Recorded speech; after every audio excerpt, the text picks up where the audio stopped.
Nah, ayat tersebut juga ditafsirkan oleh Ibnu Katsir.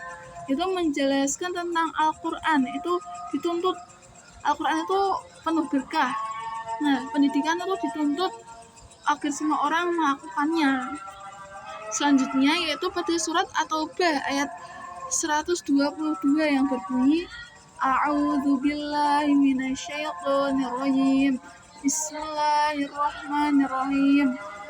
Wa kanal mu'minuna liyaghfaru kaffah falaula tafara min kulli firqatin minhum ta'ifatun liyatafaqahu fid-dini waliyunziru qaumahum idza raja'u ilaihim la'allahum yahdharun. Yang artinya tidak sepatutnya bagi orang-orang mukmin itu pergi ke medan perang.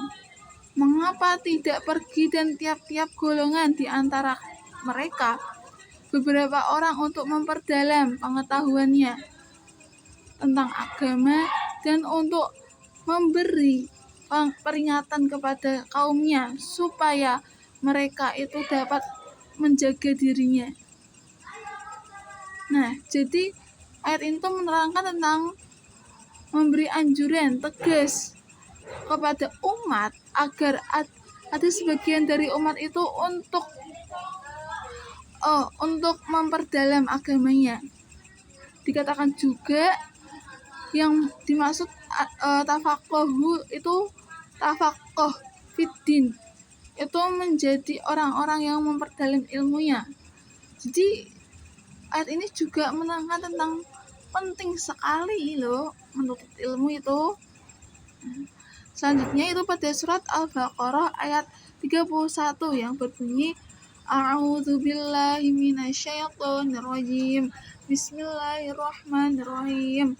Wa'allama Adamal asma'a kullaha tsumma 'aradahum 'alal malaikati faqala anbi'uni bi asma'i haula'i in kuntum shadiqin. Yang artinya dia mengajarkan kepada Adam atas nama-nama benda seluruhnya, kemudian dia memperlihatkannya.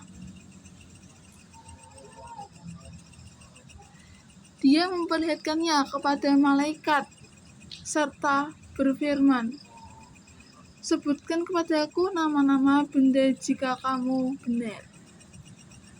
Jadi ayat ini tuh menerangkan tentang bahwa Allah mengajarkan kepada Nabi Adam alaihissalam tentang nama-nama, tugas, fungsinya sebagai nabi dan rasul.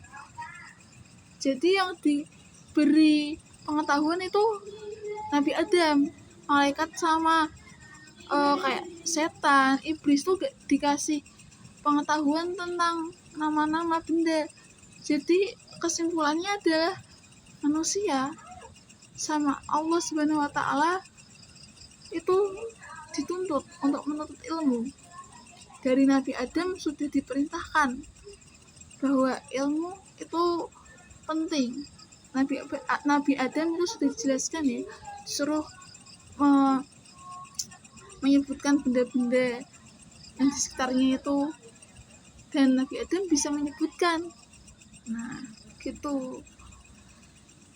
Selain di Al-Quran, di hadis pun juga ada tentang pendidikan. Nah, yang pertama itu man aradad dunya fa'alaihi bil ilmi wa man aradal akhirah fa'alaihi bil ilmi wa man aradahuma fa'alaihi bil ilmi. Artinya, barang siapa yang hendak menginginkan dunia, maka hendaklah ia menguasai ilmu. Barang siapa menginginkan akhirat, hendaklah menguasai ilmu. Dan barang siapa yang menginginkan keduanya, dunia dan akhirat, hendaklah ia menguasai ilmu.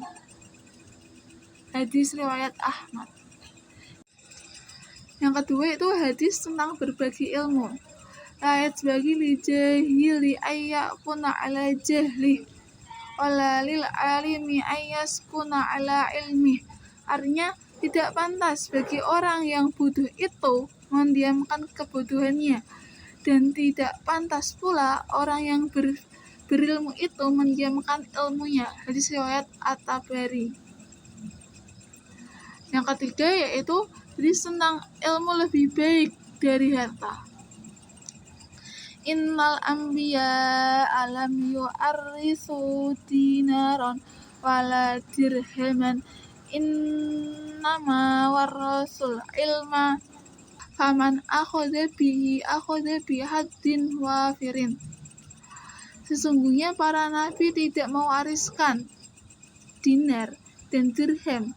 Sesungguhnya mereka hanyalah mewariskan ilmu. Maka barang siapa yang telah mengambilnya, maka ia telah mengambil bagian yang banyak. Hadis riwayat Abu Daud dan Tirmizi.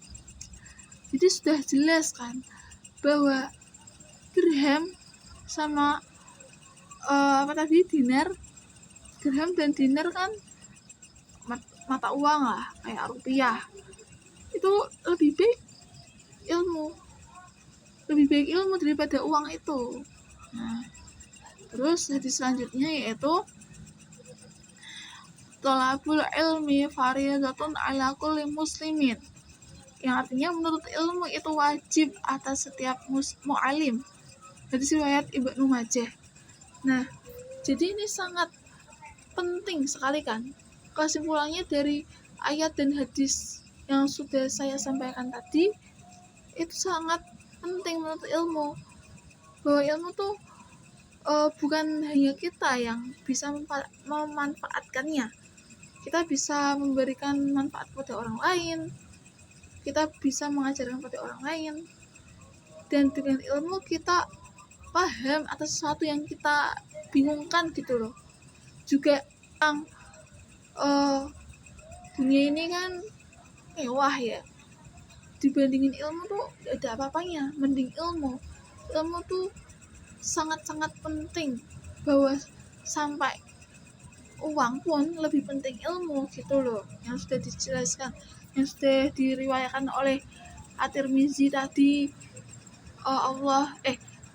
Rasulullah tuh sudah menjelaskan seperti itu. Nah, sekian dari saya.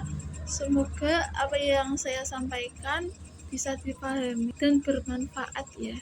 Maaf jika apa yang telah saya sampaikan ada kekurangannya, karena saya tuh manusia biasa. Mohon kritikannya. Wassalamualaikum warahmatullahi wabarakatuh.